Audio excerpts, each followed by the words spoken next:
ಶಸ್ತ್ರವಿದ್ಯೆ ಶಾಸ್ತ್ರವಿದ್ಯೆ ಎರಡರಲ್ಲೂ ಜಯ ಸಾಧಿಸಿದ ಈ ರಾಜಕುಮಾರನಿಗೆ ಶೋಕ ಎಂಬವರ ಕರುಣಿಸಿದೆಯಾ ಭಗವಂತ? ಶೋಕ ಎಂಬವರ ಕರುಣಿಸಿದೆಯಾ? ಶೀಘ್ರ ಬುದ್ಧಿಯ ಈ ನಿನ್ನ ಶಿಷ್ಯತ್ವ ಪಡೆದು ಶೀಲವಂತನಾಗಿ ಶಿಷ್ಟಾಚಾರದಿಂದ ಬದುಕಿದ ತಪ್ಪಿಗೆ ನನ್ನ ಶಿರವನ್ನೇ ನೀಡುತ್ತಿದ್ದೇನೆ. ನನ್ನ ಶಿರಚ್ಛೇದನ ಮಾಡಿ ಶಿಕ್ಷೆ ಕೊಟ್ಟು ಬಿಡಿಸುವ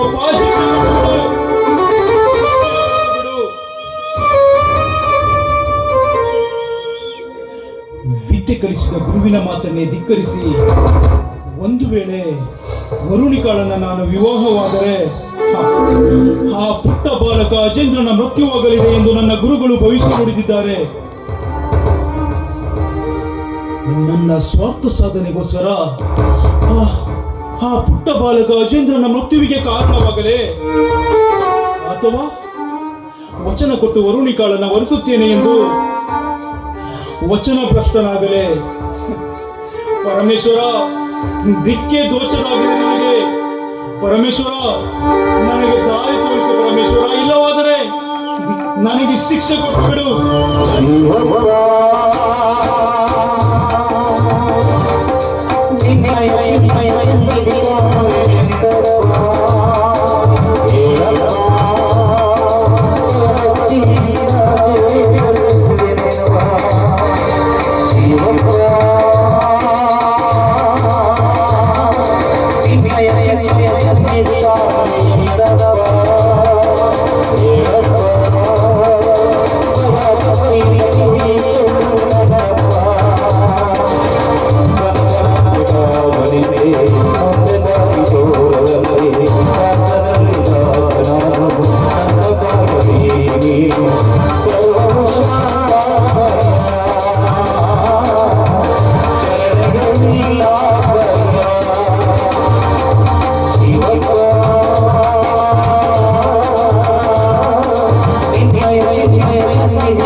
ಯತ್ರ ನಾರ್ಯಸ್ಸು ಪೂಜಂತೆ ತತ್ರ ದೇವತಾ ಎಂದು ನಂಬಿದ್ದವನು ನಾನು.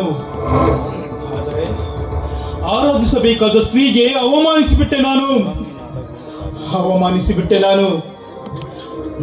ನನ್ನ ವರುಣಿಕಾಳಿಗೆ ಮೋಸ ಮಾಡಿಬಿಟ್ಟೆ ನಾನು. ಒಂದು ವೇಳೆ ವರುಣಿಕಾ ಮುಂದೊಂದು ದಿನ ನನ್ನ ಕಣ್ಣೆದುರಿಗೆ ಬಂದಾಗ ನಾನು ಹೇಗೆ ಕಣ್ಣೆತ್ತಿ ನೋಡಲಿ ಅವಳನ್ನ?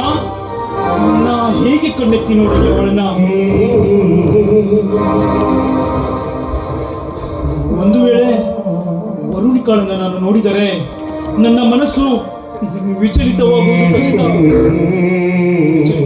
ಖಚಿತ. ಅವಳನ್ನ ನೋಡುವ ಕಣ್ಣುಗಳು ಇಲ್ಲವಾದರೆ, ಅವಳನ್ನು ನೋಡುವ ನನ್ನ ಕಣ್ಣುಗಳೇ ಇಲ್ಲವಾದರೆ, ಹೌದು ಪರಮೇಶ್ವರ, ನೀನು ನನಗೆ ಶಿಕ್ಷೆ ಕೊಡದಿದ್ದರು ನಾನೇ ನನ್ನ ಕೈಯಾರೆ ನನ್ನ ಎರಡು ಕಣ್ಣುಗಳನ್ನು ಕಿತ್ತು ನಾನು ಶಿಕ್ಷೆ ವಿಧಿಸಿಕೊಳ್ಳುವೆ.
ಜೀವಿತ ಕಾಲದಲ್ಲಿ ನಾ ಮಾಡಿದ ಅಧರ್ಮವನ್ನು ನೆನಪಿಸಿಕೊಂಡರೆ ಈ ನೋವು ಅದಕ್ಕೆ ತಕ್ಕ ಪ್ರತಿಫಲ, ಅದಕ್ಕೆ ತಕ್ಕ ಪ್ರತಿಫಲ. ವಿದ್ಯೆ ಕಲಿಸಿದ ಗುರುವಿಗೆ ಎದುರುತ್ತರ ನೀಡಿ ಅಧರ್ಮ ಮಾಡಿದೆ. ಸದಾಕಾಲ ಜೊತೆಯಾಗಿ ಇರುತ್ತೇನೆ ಎಂದು ವರುಣಿಕಾಳಿಗೆ ವಚನ ಕೊಟ್ಟು ಮೋಸ ಮಾಡಿ ಅಧರ್ಮ ಮಾಡಿದೆ. ಧರ್ಮ ಮಾಡಿದೆ. ನಾ ಮಾಡಿದ ಎಲ್ಲ ಅಧರ್ಮಗಳಿಗೆ ಪ್ರಾಯಶ್ಚಿತ ಎಂಬಂತೆ ನನ್ನ ಕೈಯಾರೆ ನನ್ನ 2 ಕಣ್ಣುಗಳನ್ನು ಕಿತ್ತು ನನಗೆ ನಾನೇ ಶಿಕ್ಷೆ ವಿಧಿಸಿಕೊಂಡಿರುವೆ. ಭಗವಂತ ಪರಮೇಶ್ವರ,